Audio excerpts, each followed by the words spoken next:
I remember the silence more than the noise. The moment my knee touched the ground, the crowd split in half. Some booed, some froze, but none of them understood. They thought it was just about a flag. They thought I was done for. And maybe I was. Because after that game, the calls stopped. The locker room got colder, and the league I gave my body to gave up on me. But what they didn't see, what they couldn't imagine, was what that silence would become. They thought they ended me with silence. But that's exactly when the world started listening. They told me I was finished, that one silent gesture, just one knee to the ground, was enough to erase everything I had built. The touchdowns, the playoffs, the sweat, the blood, the broken bones. None of it mattered the moment I refused to stand. But what happens when you're willing to lose everything, just to stand for something? This isn't just a story about football. This is about what happens when a man dares to challenge the system that made him. It's about the silence that followed me into every room after that game. The eyes that used to cheer, now looking away. The friends who vanished. The contracts that disappeared like they were never there. But here's the twist they didn't expect. When the league turned its back on me, the world turned its eyes toward me. This is the part nobody saw coming. This is the part that made history. In this video, you're going to witness the rise, the fall, and the quiet revolution that changed everything. You'll see how judgment turns into resistance, how silence becomes a weapon, and how the man they tried to erase became a symbol that couldn't be ignored. This story isn't just mine. It's about every person who's been told to sit down and shut up. It's for those who've been punished for standing up for what's right, knowing the cost might be everything, and still choosing to do it anyway. If you've ever felt overlooked, silenced, or doubted, this one is for you. Before we dive deep, do me a favor. Hit the like button so this story can reach more people who need to hear it. Subscribe to the channel if you're into real stories that hit deep and shake the soul. And tell me in the comments, what city and country are you watching from? I want to know how far this voice is reaching. Now take a deep breath. Because the story you're about to hear was never just about football. They didn't need to say it. I could already feel it. The moment my knee hit the ground, the shift in the air was instant. 1 second, I was a quarterback. The next, I was something else. Something dangerous, something they couldn't control. They thought I was just kneeling. But what I really did was light a fuse they weren't ready for. It had been building inside me for a while. I kept seeing the same headlines. The same videos, the same names, trending for all the wrong reasons, followed by silence. The silence of a country that didn't want to look at itself. The silence of a league that claimed to care, as long as no one made it uncomfortable. So when the anthem started, I didn't plan a statement. I didn't rehearse a speech. I just kneeled, one knee, one act of quiet defiance. At first, the stadium didn't know how to react. People froze, some booed, some didn't notice at all. But the ones who did, oh, they noticed hard. The backlash didn't take days, it took seconds. Teammates gave me sideways looks. Coaches kept their mouths shut, but I could read their faces like a playbook. Reporters circled after the game like vultures looking for blood. Are you disrespecting the flag? Do you regret doing it? Do you realize what you've just done? Yeah, I did. And I'd do it again. The real noise didn't come from the fans. It came from the silence behind the scenes. The cold shoulders, the messages left unread, the front office calls that never came. In the locker room, I was still the same guy, same arm, same eyes downfield, same hunger. But to them, I had become a problem, something to manage, something to distance themselves from. The next week I kneeled again. This time the boos came louder, security got tighter, my face was all over the news. Disrespectful, un-American, entitled. That one always got me. Entitled. As if I hadn't earned every inch of turf I ever bled on. As if my silence wasn't built from the screams of people who never got the chance to speak. They didn't blacklist me with words. They blacked me out with silence. The season ended. I kept training. My body was ready. My mind was sharper than ever. I had the tape, the stats, the leadership, the playoff experience. And yet, somehow, I was invisible. Teams brought in quarterbacks with worse records, with DUIs, with scandals. But not me. I had become untouchable, not for what I did wrong, but for what I refused to stop doing right. No team said, "We're passing because of the protest." They didn't need to. The message was louder in what they didn't say. Calls stopped. Tryouts disappeared. Even agents started distancing themselves. "Tough year," they said. "Maybe next season," they said. But there was no next season. Not for me. I remember waking up at 5 a.m. to train like I still had a shot. Running drills, throwing passes to empty fields, watching tape of games I used to play in. I wasn't training for the league anymore. I was training because I had to prove to myself that I still belonged, that I still had it, that they couldn't take my fire away just because they were afraid of what came with it. That was the hardest part. Not the booze, not the headlines, not even the betrayal. The hardest part was knowing I was still capable and still being erased. Not for how I played, but for who I dared to be. I didn't just lose a job, I lost the room, the conversations, the recognition, the respect. And still, I never once wished I'd stood. Not for a second, because when they tried to silence me, something strange happened. I started to hear other voices rising up, whispers at first. High school kids kneeling before games, college players asking questions, people outside the sport too, activists, artists, everyday folks who saw what was happening and started to ask why. The silence they forced on me started to echo. And in that echo, something grew. They thought I was finished when I took a knee, but that was just the beginning of something louder. They say I started a movement with one gesture, but the truth is, I've been standing out since the day I was born. Before I ever took a knee, I was already being watched for how I stood. I wasn't like the other kids. Not in my family, not in my neighborhood, not at school. I was adopted by a white family. Loving, supportive, good people, but no matter how much love they gave me, they couldn't shield me from what the world saw when it looked at me. I remember being 5 years old in a grocery store, holding my mother's hand, and a stranger asking her if I was the kid she was babysitting. She smiled politely. I stared at the ground. That was the first time I realized something wasn't quite right. I had her name. I lived in her house. She packed my lunch, kissed my forehead, drove me to school, but to the rest of the world, I didn't look like I belonged. And that feeling stuck with me. At school, I wasn't black enough for the black kids, wasn't white enough for the white kids. So I stayed quiet, let my game talk. Whether it was baseball, basketball, or football, the field was the only place I didn't have to explain myself. I was fast, focused, and I didn't crack under pressure. And coaches noticed. They didn't always understand me, but they saw the results. Still, even then, I felt it. The comments, the jokes, the assumptions. When I spoke up in film sessions, I was cocky. When other quarterbacks did, they were leaders.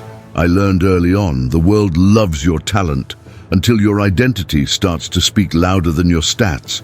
It got worse in college. I broke records, won games, and still, the big programs weren't calling. They said I was raw, inconsistent, not NFL ready. What they meant was not marketable. I was good enough to win for them, but never clean enough to represent them. Even in interviews, the questions were different. How do you balance your background with being a leader? Do you ever feel pressure to be a role model because of where you come from? What they really wanted to ask was, will you fit the mold, or are you going to make us uncomfortable? I smiled through it, nodded, played the game. I had no agent, no hype machine behind me, just drive. But every time I got on that field, something in me burned hotter than ambition. It was the feeling of being misunderstood. and being underestimated because of it. In college, I had to fight for every snap. I studied harder than anyone. I watched film until my eyes ached. I trained like I didn't have a backup plan because I didn't. And slowly, I earned their trust. Not just with numbers, but with presence. I never yelled, never showboated, but I led. I showed up early. I stayed late. I lifted teammates when they were down. Even when I kept my mouth shut, I knew my existence made noise in rooms where they wanted silence. I remember one road game where we beat a ranked team and I threw 4 touchdowns. The crowd was hostile the whole time, called me things I hadn't heard since I was 10 years old. But I didn't say a word, just stared down the sideline, locked in. After the game, one of their coaches shook my hand and whispered, "Didn't expect that from you." I smiled. I knew what he meant, and he knew I knew. Even when I got drafted, it wasn't glamorous. I wasn't anyone's golden boy. I was the insurance policy, the second option, the guy they could bench without headlines. But I didn't care. I had made it. I was there.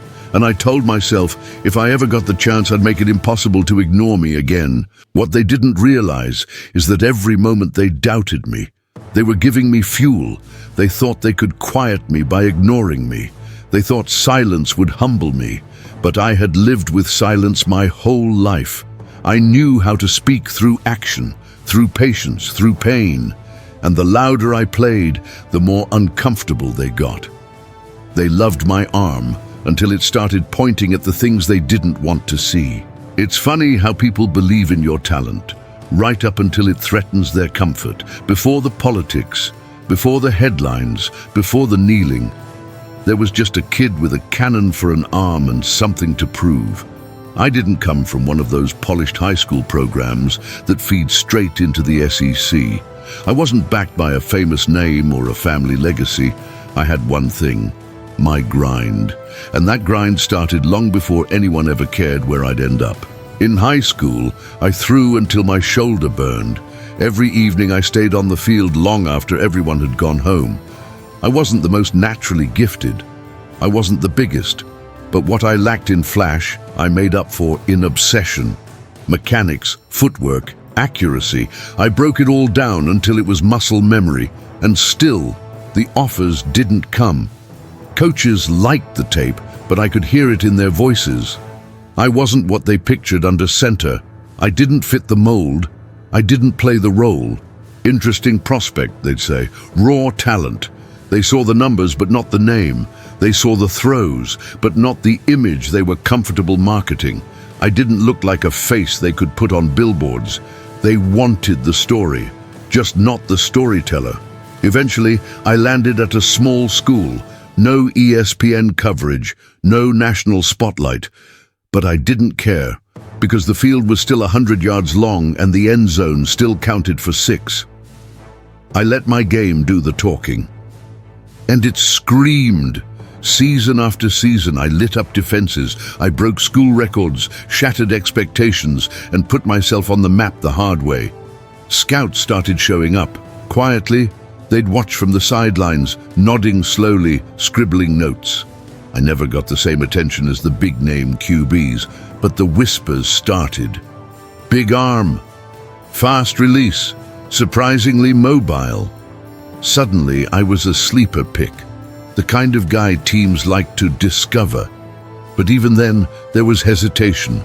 One scout told my coach, "He's got talent, but he's different." Different, that word again, the word they used when they couldn't say what they meant. I knew what they meant. The draft came. I didn't hear my name on day 1 or day 2, but eventually it came. Late, quiet, not as a franchise savior, as a backup, as insurance. I didn't care. I had a jersey. I had a chance, and I was going to make sure no one ever forgot it.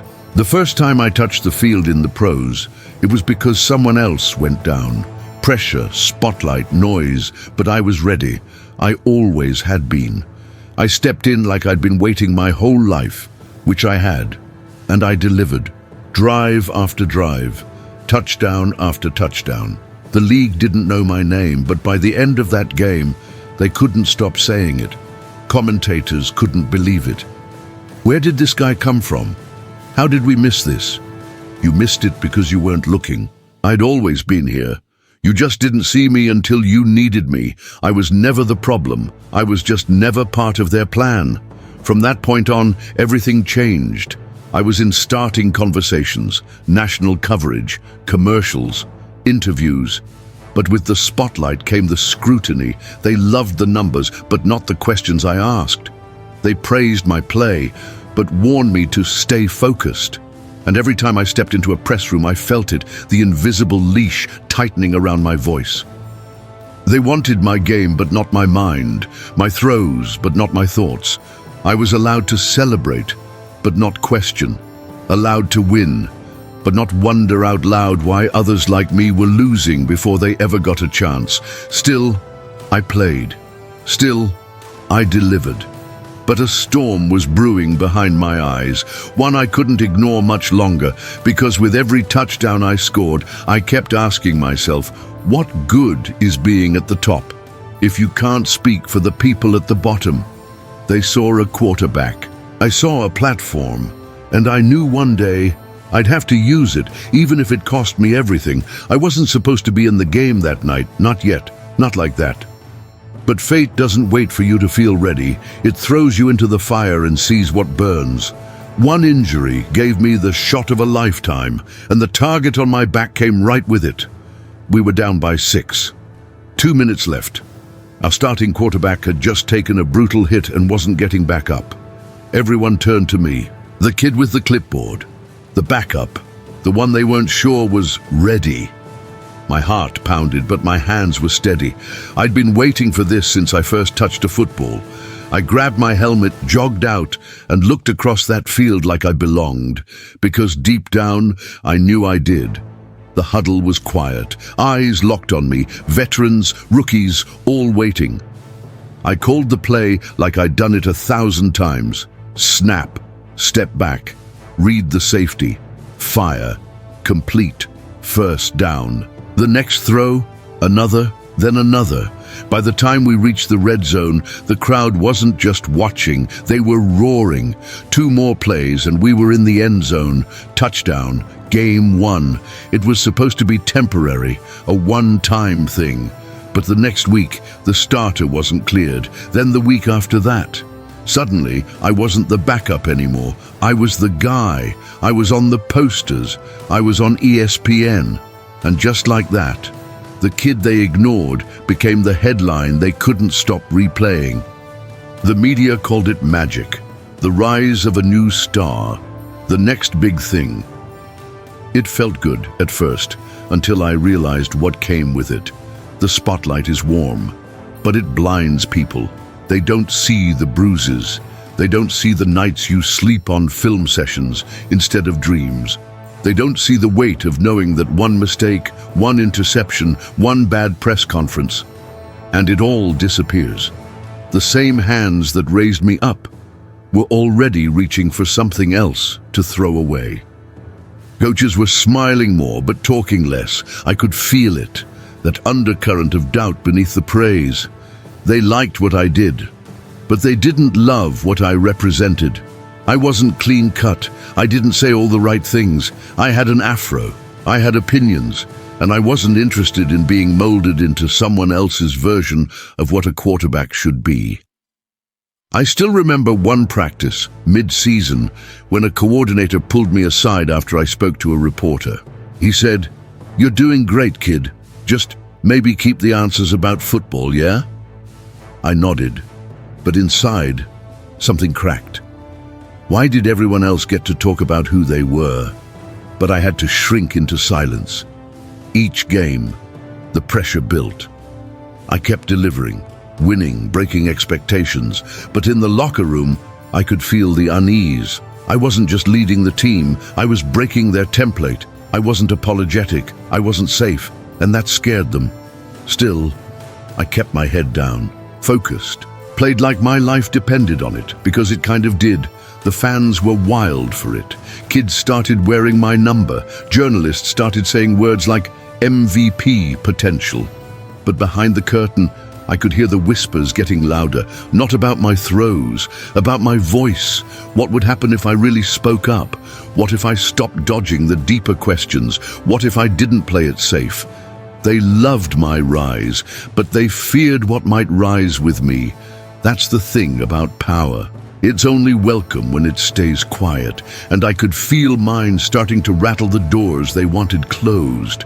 The more I won, the more uncomfortable they became, and eventually I knew it would come to a choice: keep playing their game or finally speak my truth. And I knew, deep down, I wouldn't stay silent forever. The strange thing about fame is how quickly it turns into a costume. At first, it feels like you. Then it starts to fit a little too tight. I was winning games and headlines, but I could feel the leash tightening around my voice. They told me I was a star.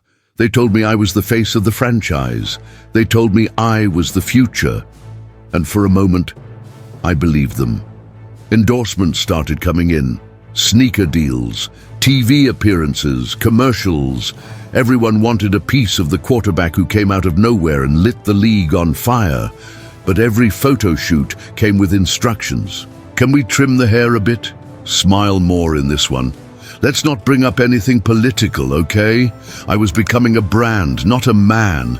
A marketable version of myself, polished and profitable, but muted. They didn't want me raw. They wanted me manageable. I played along at first, because I told myself this is what success looks like. This is what I worked for. I should be grateful.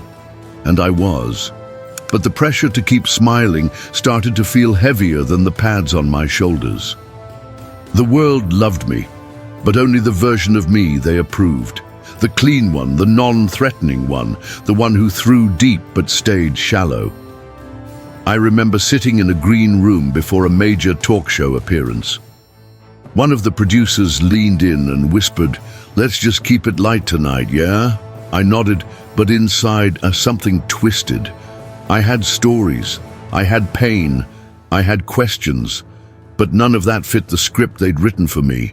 They celebrated my strength on the field, but flinched whenever I showed strength off of it. Even in the locker room, I could feel it shifting. I wasn't one of the guys anymore. I was the face, the one the cameras always found, the one the rookies looked up to, but the veterans looked sideways at. Some called me lucky, others called me corporate, but none of them saw what was really happening. I wasn't rising, I was being boxed in. Each interview felt like walking a tightrope. Say the wrong thing, and you're a headline. Say nothing, and you're complicit. I smiled, I deflected, I stayed safe, but it wore on me. Because the truth was, I hadn't come this far just to stay silent. The tipping point came after a game where we pulled off a last-minute comeback. The stadium erupted. I was swarmed by reporters. But one question cut through the noise. How do you feel about what happened to that unarmed man in your hometown? I paused. My heart knew exactly what it wanted to say, but my mind heard agents, contracts, sponsors, and so I said what they wanted. Right now, I'm just focused on football. And that night, when I got home, I hated myself a little.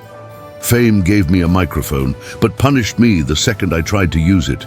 That moment haunted me, not because I missed an opportunity to sound smart, but because I missed the chance to be real, to stand for something, to honor the people I came from, the ones who never got the chance to speak into any mic at all. I started to see it more clearly after that, how the same league that praised my discipline stayed silent about injustice, how the owners clapped for touchdowns but closed their eyes to headlines, how I was being celebrated in public and suffocated in private. They gave me awards, they posted my highlights, they loved what I did under the lights, but they didn't want to know what kept me up at night. And every time I tried to bring it up, racial profiling, police violence, injustice, I got the same look. Not now. Maybe later. Let's stick to football. But football wasn't separate from life. I was playing with fire in my chest. I was showing up every Sunday with ghosts in my helmet. I was throwing passes while carrying names in my heart. And they wanted me to pretend none of it mattered. It mattered. All of it. I started journaling after games. Not stats, not scores, just feelings. What I wanted to say but couldn't. What I wanted to scream but swallowed. And that notebook filled up faster than I expected, because for every win on the field, I felt like I was losing a piece of myself off it. They crowned me for what I did, but erased me for who I was becoming. And I knew I couldn't keep quiet forever. It wasn't planned. Not really. There was no press release, no cameras waiting for a headline. I didn't kneel to create a moment. I knelt because I couldn't stand anymore. And the moment I dropped to one knee, the weight of the entire country landed on my back. I had seen too much. Another name, another video, another family on the news holding back tears while the world debated whether their pain was justified. I remember sitting in the locker room, scrolling through headlines while music blasted in the background. My teammates joked and laughed like it was just another Sunday. But for me, it wasn't. It had stopped being just football a long time ago. That day, I suited up the same way I always did. Shoulder pads, cleats, helmet under my arm. But something inside me wasn't quiet anymore. It was restless, angry, focused. I stepped onto the field, heart pounding in a rhythm that wasn't about the game. And when the anthem started, I stayed down, one knee, head high, back straight, eyes open. The stadium buzzed with confusion. I could feel the tension crackle in the air like electricity.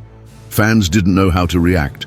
The camera crew hesitated, then pointed their lenses directly at me. I became a still image in a moving world. Everyone else stood. I knelt, and in that silence, I screamed. Not with my voice, but with my body, with every inch of history in my skin. After the anthem, I stood, walked back to the bench like it was nothing, but it wasn't. I knew it. And by the time I got to the locker room, the backlash had already begun. My phone buzzed non-stop. Reporters, friends, strangers. Tweets flooded in, some calling me a hero, most calling me a disgrace. You disrespected the troops. You hate America. Go back to where you came from. I was born here. I bled here. I played by the rules. And still, I wasn't American enough the moment I challenged the rules. They called me unpatriotic, but refused to see what I was kneeling for. The next press conference was a circus. Microphones like bayonets, every question loaded. Why now? Why the anthem? Don't you think this is the wrong place and time? I looked out at the faces in the crowd. So many wanted me to walk it back, to say it was a mistake, to apologize. I didn't. I explained it calmly. I talked about injustice, about accountability, about lives that were ending without explanation. I said it wasn't about the military. It wasn't about disrespect. It was about not being able to stay silent while people who looked like me were dying without answers. Some nodded. Most didn't. The league released a statement, neutral, vague, afraid. Teams were encouraged to stay unified. Owners whispered behind closed doors. Teammates stayed quiet. I wasn't suspended. I wasn't fined, but the message was clear. Keep kneeling, and you're on your own. That week, things felt different. Practice was colder, conversations shorter, coaches avoided eye contact. Even some teammates started keeping their distance. And I got it. They had careers to protect, families, endorsements. Not everyone was built for the fallout.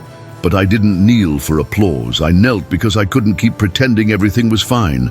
And I kept kneeling, week after week, game after game, home or away, it didn't matter. I knelt, and every time the outrage got louder, more boos, more threats, more calls to fire me. I became a symbol of everything they feared, but wouldn't admit. One fan mailed a shredded jersey soaked in red paint. Another sent a Bible with a note that said, "Repent." And through it all, I stayed silent. Because sometimes silence says more than screaming ever could. Every time my knee touched the ground, it was like I was laying my career down beside it. But what hit me hardest wasn't the noise. It was the echo of who wasn't speaking. Players I'd trained with, coaches I'd bled for, Executives who once shook my hand and told me I was the future, gone, silent, ghosts in tailored suits. I'd become the thing they warned rookies not to be, a distraction. But here's the truth no one wanted to say out loud. I wasn't the distraction. Injustice was, and they just didn't want me reminding them of it. They said I was dividing the game, when all I was trying to do was remind them who it was already divided against. They never said it to my face. No statement, no press release. Just a slow, suffocating silence that wrapped itself around my career like a noose. The same league that once praised me for my discipline started treating my existence like a threat. After the season ended, I still believed there was a chance. I had stats, tape, I was healthy, hungry, ready. I'd proven myself on the field. I'd shown leadership. I'd won games under pressure. I thought that would be enough. But when free agency opened, nothing came. At first, I gave it time. Told myself it was early, that teams were focused on veterans or system fits. I kept training like I always had, waking up before the sun, throwing routes with local receivers, keeping my body in peak condition, because I believed, because I wanted to believe. But the weeks passed, then the months, and the phone stayed quiet. My agent kept it positive. They're watching, he said. They're thinking, just hang tight. But the calls never came. Not even a backup role. Not even a tryout. Not even a conversation. I started to feel the shift, not from one team, but from all of them. Like they had held a secret meeting and quietly agreed to pretend I didn't exist. That's how you kill a career without fingerprints. They didn't cut me. They just erased me. And it wasn't just the teams. Brands started pulling away too. Endorsements dried up, invitations disappeared. Suddenly I was too controversial, too political, too risky. Same man, same talent. But now I was radioactive. I could feel the world move on without me.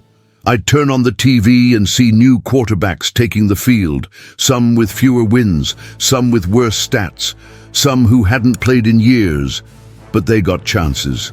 I didn't, because my body wasn't broken, my silence was.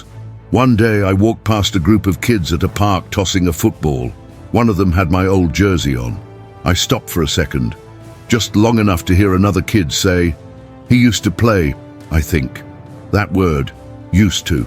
It cut deeper than any headline. I wanted to scream, I still can, I still belong. But no one was listening anymore. I started questioning everything. Was it worth it? Did I make the right choice? Could I have stayed quiet and played 10 more years? Probably. But I would have had to look in the mirror every day and see someone I didn't recognize. And that was a trade I couldn't make. Not for money, not for fame, not for another Super Bowl ring. You can lose the game, you can even lose the league, but the real loss is when you lose yourself. Still, there were moments when I thought maybe, just maybe, someone would have the guts. A team that believed in justice, a coach that valued character, a GM with spine. But none of them came. They said nothing, which said everything. I started hearing whispers from people inside the league. There are owners who won't even let your name be mentioned. One team pulled your film before the meeting even started. Another exec said, "He's not worth the media headache." Not worth the headache, not worth the noise, not worth the truth. That's what I had become. A cautionary tale. A warning to others about what happens when you step outside the lines, off the field. And the part that hurt the most? I still loved the game. Still loved the smell of the grass, the crunch of pads, the electricity of a 2-minute drill. I didn't want to burn it down. I just wanted it to be better, fairer, honest. But maybe they didn't want that. Maybe they just wanted silence. So I gave them what they wanted. I stopped calling, stopped hoping, stopped waiting for people who never planned to let me back in. They didn't bench me, they buried me with a smile and a handshake. And in that darkness, I started to realize something. If they were afraid of my voice, maybe it was more powerful than I thought. People think silence is peaceful, that it's calm, gentle. But the silence I was given was a storm. They stopped saying my name, but their silence was louder than any insult I ever heard. I remember waking up and not checking my phone. For years, it was the first thing I did. Text from my agent, ESPN notifications, schedule changes, reporters reaching out. But now, just a blank screen. The silence started as absence. Then it became presence, heavy, alive, something that followed me from room to room like a shadow I couldn't shake. At first, I tried to pretend I was fine, told myself it was just a phase. I'd go for a run, hit the gym, throw a few passes alone in a quiet field. I told myself I was still in the league, even if the league wasn't in me anymore. But over time, pretending gets exhausting. The thing they don't tell you about being erased is that you start questioning if you were ever real to begin with. I'd walk past mirrors and not recognize the man staring back. Not because I changed, but because the world had decided I no longer existed. One day you're a Sunday headline. The next, you're just another guy sitting on a park bench. I didn't retire. They just stopped acknowledging that I ever arrived. And it wasn't just football. Everything started to disappear. Sponsorships I once held with pride quietly ended. Foundations that used to tag me in social media posts stopped mentioning me. Companies that once begged for my face in their campaigns suddenly acted like I'd never been part of their story. Even people I thought were in my corner vanished.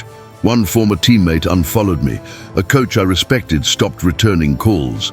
A media contact I trusted suddenly didn't have the bandwidth. It didn't happen all at once. That would have been easier. It happened in slow motion, like being erased pixel by pixel until nothing's left but a vague outline of who you used to be.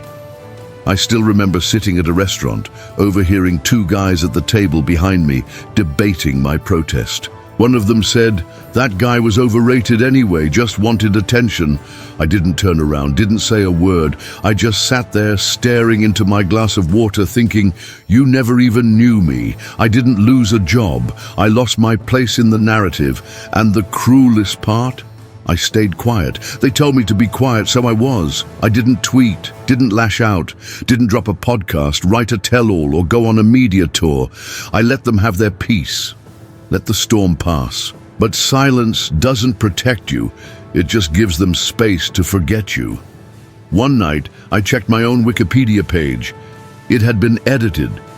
Someone had removed the word quarterback from the opening sentence. That hit me harder than any linebacker ever could. Still, I tried to keep moving.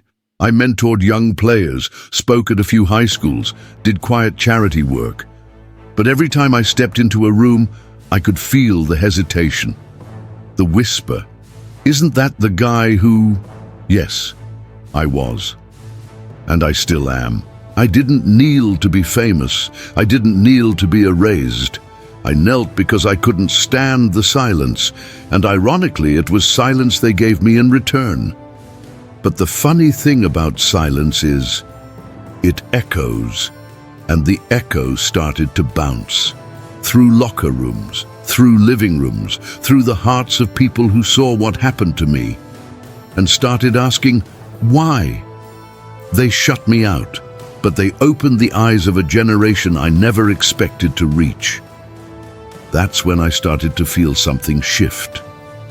Not in the league, not in the teams, but in the people, in the fans, in the kids, in the quiet courage of others who began kneeling too. Not because they were following me, but because they were waking up to the same silence. The price I paid for speaking was steep. I lost my platform, my contracts, my teammates, my name in lights. But what I gained clarity, I gained truth. And eventually, I'd realize I gained something even louder than fame. They tried to silence me, but all they did was hand me the mic I never asked for. There's a strange kind of power in being erased. It hurts, yes. But once you realize they've already taken everything, you start to see what they couldn't take. They erased me from their teams, their scripts, their screens, but not from the minds of the people watching. I wasn't in the league anymore, but my face was everywhere. Not on ESPN, but on murals, on protest signs, on t-shirts worn by kids who had never even seen me throw a pass. I had gone from quarterback to question mark, to symbol, and I didn't ask for any of it. But maybe I needed to become it. At first, it felt surreal. I'd walk into a store and see my image next to words like justice and freedom, as if I had somehow become more than a man, as if kneeling had turned me into something permanent. And the irony? It happened only after I lost everything they said defined me. Endorsements were gone, contracts vanished, but one company made a call: Nike. They didn't ask me to apologize, they didn't water it down. They said, "We want you to be exactly who you are." I still remember the first draft of the campaign.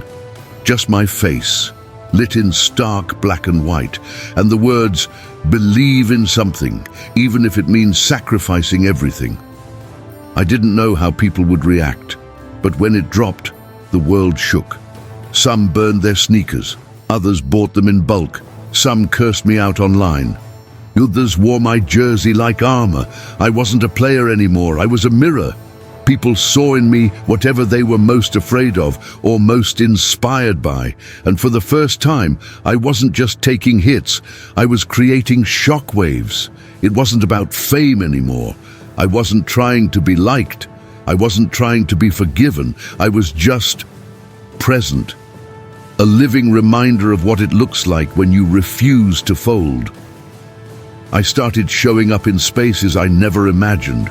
Town halls, high schools, university panels, not as a celebrity, but as a man who made a choice and lived with the price. And in every room, I saw it. Eyes that were tired of pretending everything was fine. People who knew what it felt like to be silent too long. People who had something to lose and suddenly realized they weren't alone. The NFL never called. That chapter was done. But my story? It was just starting to breathe again. I realized that legacy isn't what you build when people cheer. It's what survives after the noise dies down. There's something eternal about defiance, not reckless defiance, not rage, but calm, intentional, unshakable resistance. I had become a lightning rod, but not because I was trying to spark anything. I just stood still while the storm moved, and they couldn't handle that. They could handle touchdowns, they could handle celebration dances, but they couldn't handle silence with purpose. One night, I spoke at a youth center in Oakland. It was a small room, no cameras, just a few dozen teens and some folding chairs. After I finished talking, a boy no older than 14 raised his hand. He asked, "How did you know you weren't crazy when everybody else said you were wrong?" That question stopped me, because I didn't always know. I had doubts, dark ones. But here's the thing I told him. If the world around you is broken, then staying silent is the real madness. So no, I wasn't crazy. I was just awake, and waking up costs. It costs comfort, it costs approval, sometimes it costs everything, but it gives you something else: clarity, conviction, power. And the more I spoke, the more I listened. I saw athletes in other leagues kneeling, coaches speaking out, owners, yes, even some of them, changing their tune. Slowly, quietly, public pressure growing, fans reconsidering. Not all, but enough. They couldn't cancel the truth forever. They tried to cut me out of the playbook. But I became the part of the story they couldn't skip. They thought erasing me would end the conversation, but instead, I became the one thing they couldn't stop talking about. At first, it felt like I was shouting into a void, like I had lost everything just to watch the world keep spinning, untouched. But then, something started to shift. Not loud, not fast, but real. They were watching, and now they were speaking too. It started with whispers. A high school player in Texas took a knee during the anthem. He was benched. The next week, 2 more joined him. Across the country, a college basketball team locked arms during the national anthem in solidarity. People booed, but they didn't stop. I wasn't even in the league anymore, and yet my actions were still on the field. Through them. One day, a photo went viral. A group of teenage girls on a soccer team kneeling on the sidelines with fists raised. The caption read, "We saw what he did. Now we're doing it too." That hit harder than any highlight reel ever had. I realized then this was bigger than me. It had always been. I didn't light a movement. I just refused to smother one that was already burning beneath the surface. I started getting letters, not from executives or celebrities, but from regular people. Parents, teachers, teenagers, veterans. Some of them agreed with me, some didn't. But the most powerful ones came from those who used to hate me and now understood. One letter said, "I served this country. I used to curse your name. But then my son was pulled over and treated like a threat because of the color of his skin. I get it now." That one made me sit down. That one stayed with me. The same voices that once called me a disgrace were now echoing the same truth I had nearly lost everything for. And I wasn't the only one noticing. Former teammates who once looked away began reaching out. A few apologized. A few simply said, "I get it now." Others didn't speak, but joined the wave. Athletes I admired, some of whom had stayed silent when I needed them, were now using their platforms. I didn't hold grudges. This wasn't about me. This was about what happens when courage becomes contagious. Then came the organizations.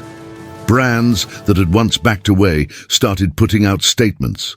Some were hollow, sure, PR-driven, but some felt real. Because the public wasn't buying silence anymore. A new generation had grown up watching what happened to me and learning that silence isn't always safe, that sometimes the risk is the message. Kids were kneeling in middle school games. Coaches were letting them. Parents were defending them. I knew not all of it was perfect. I knew some of it was performance, but I didn't care. Because change rarely comes clean. It comes in waves, in messy steps, in imperfect echoes. I began to feel something I hadn't felt in years. Not redemption, not revenge, but relevance. Not the kind the league gives you, the kind the people do. I remember sitting in my car one night outside a gym. I had just finished a solo workout. It was late. I was exhausted. A man knocked on my window. I rolled it down, cautious. He said, "I just wanted to say thank you. My daughter's team started kneeling. She was scared. Your story gave her courage." He smiled and walked away. That was all I needed, because when they silenced me, they thought that was the end. But silence isn't the opposite of noise. It's the space where echoes grow. And in that space, I wasn't alone anymore. Journalists started writing differently. Commentators began bringing my name back up, this time with respect. One show even asked, "Did we get it wrong with him?" And before anyone answered, the screen faded to black. That was the first time I saw the world hesitate before judging me. I wasn't looking for apologies. I didn't need a trophy. But the recognition that maybe, just maybe, I wasn't the villain they made me out to be, that meant something. Still, I wasn't naive. I knew many were still uncomfortable. I knew others wished I'd stayed in the shadows. But the important thing wasn't that everyone agreed. It was that people were talking, out loud, together. And I knew this much for sure. I wasn't the last one to kneel, and I would never be the last one to rise. They tried to break me by isolating me, but all they did was show others where the silence lived. I used to measure everything in yards, in completions, in rings I didn't have yet, but somewhere along the way the game changed. And so did I. I didn't walk away with a trophy, but I walked away with something heavier and more permanent. When I first picked up a football, it was just me and the game, pure, honest. The field didn't care about your background. It only cared if you could move the chains. That's why I loved it. The simplicity, the structure, the fairness, or so I thought. But fairness fades fast when truth enters the room. I didn't just lose my career. I lost the illusion that effort alone was enough, that silence equaled safety, that as long as I played hard and stayed humble, I'd be protected. That was the lie. The system had limits, and I ran straight into them. And when I broke through, it broke me back. People said I should have kept it to myself. They said I ruined a good thing, that I brought politics into sports. But politics were already there. They just didn't notice because they weren't the ones paying the price for being quiet. It took me a while to accept that I'd never put on a jersey again, that I'd never jog onto the field to the sound of a roaring crowd, never take another snap. That loss hit hard, harder than I admitted at the time. Because football wasn't just what I did, it was how I breathed, how I stayed sane, how I proved I mattered. And without it, I had to face who I was without the armor. That process wasn't quick, it wasn't pretty. I went through anger, doubt, regret. I questioned if I had thrown it all away for nothing. But every time those thoughts crept in, something else followed. The voices of the people who reached out, the stories of the lives I'd touched, the kids who found courage watching what I risked, the communities that started real conversations because of a knee I took when no one else would. We lost the game, but maybe the game needed to be lost, to finally be seen. Because for all the championships I didn't win, I sparked something the league could never predict. A cultural reckoning. A reminder that silence is a choice, that visibility comes with responsibility, and that sports are never just sports when real lives are on the line. There were days I wished things had gone differently, days I missed the tunnel, the weight of the pads, the cold sweat before a snap. But those feelings don't haunt me anymore. They visit me like memories, reminding me of what I gave and what I gained. I've spoken to kids in neighborhoods like the one I grew up in. Some of them have dreams of making it to the league. Some of them just want to survive the streets they live on. And every time, they ask me the same question. Was it worth it? And I tell them, if all I did was throw a football, no one would be talking about me now. If all I did was win games, I'd be just another stat on someone else's spreadsheet. But because I risked everything for something bigger than myself, people remember, people question, people grow. The scoreboard forgot me, but the story didn't. I don't need my name in the Hall of Fame. I don't need a gold jacket. I don't need a speech at a banquet from people who never spoke for me when it mattered. What I need is already here. It's in the eyes of the next generation. The ones who saw someone lose everything and still stand firm. The ones who now know you don't have to be perfect to be powerful. You just have to be willing. And I was. I still am. They took the game from me. But they couldn't take the game I left behind. Not the one on the field. The one that lives in the questions people now ask. The one that lives in the decisions players now make. The one that lives in the courage to kneel, to speak, to refuse. I didn't just lose the game. I rewrote the rules of what the game could be. The day I took a knee, most people heard nothing. No speech, no warning, just silence. But somehow, that silence echoed louder than any words I could have spoken. They tried to end me with that silence. Sponsors vanished, coaches ghosted me, commentators said I'd ruined my legacy. They believed that without a team, I'd disappear, that without the field, I'd fade out like a forgotten playbook. But what they didn't realize is that silence doesn't erase truth, it amplifies it. At first it was painful to watch the world move on.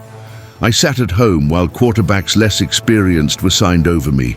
I stayed in shape. I stayed ready. But no calls came. The phone didn't ring. The invites stopped.